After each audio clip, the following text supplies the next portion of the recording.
Alors je reviens sur le super leader, le portrait du super leader. Comment reconnaît-on le super leader? On reconnaît par sa volonté d'embrasser largement. Et qu'on dise qui trop embrasse mal étreint. Justement, ça c'est l'argument de l'adversaire du super leader, qui s'en tient à une vision étroite des choses. Un super leader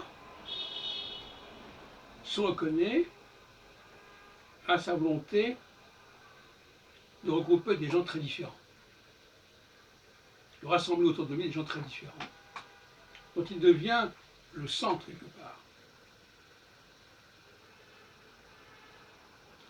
Et en ce qui me concerne, je crois faire partie de cette catégorie,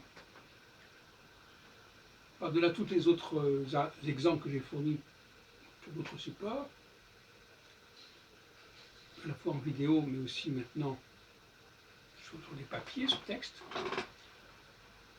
Vous en trouverez un sur mon site Nofim, N-O-F-I-M, qui présente en quelques lignes la structure de l'astro-horoscopie.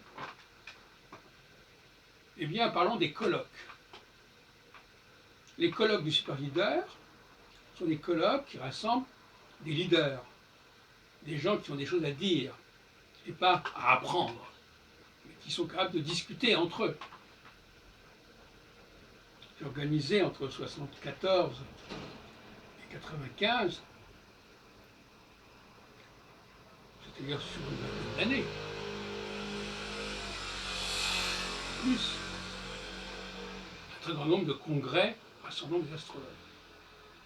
J'en ai fait d'ailleurs ensuite, notamment en 2000 et surtout en 2004, le grand congrès rassemblant presque tous les astrologues de France et de Navarre à Paris, en novembre 2004. Tout a été filmé, on est sorti à Providence. Alors, inversement, le petit leader, le petit chef, qu'est-ce qu'il va faire, lui? Il va pouvoir donner des cours. Il va être le petit prof qui va former des élèves en astrologie. Comment peut-on confondre les congrès qui rassemblent des astrologues entre eux et des congrès qui rassemblent une brochette de 5 ou 6 astrologues face à une salle de 200 élèves en astrologie? Ça n'a rien à voir. Mais le mot congrès est revendiqué dans les deux cas. C'est un scandale. Quand, en 1990, 89, 90, Yves Le Noble commence sa série de congrès qui auront lieu pendant une quinzaine d'années, il transforme le concept de congrès en cours magistraux pour élèves en astrologie. C'est le coup d'état des profs d'astrologie face aux chercheurs d'astrologie. Les chercheurs, eux, ils se réunissent entre eux, ils n'ont pas besoin de public d'élèves, et on met à la place de cela, sous le mot congrès, des gens qui sont des profs d'astrologie, qui vont venir leurs dizaines d'élèves, les uns et les autres, prêts à payer d'ailleurs des sommes non négligeables.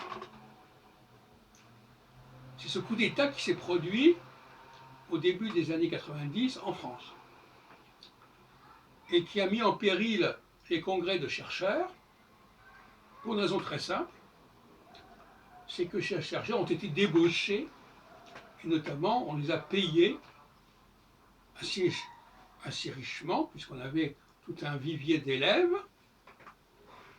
et finalement, à part des exceptions dont j'ai parlé, dont la fameuse exception de 2004,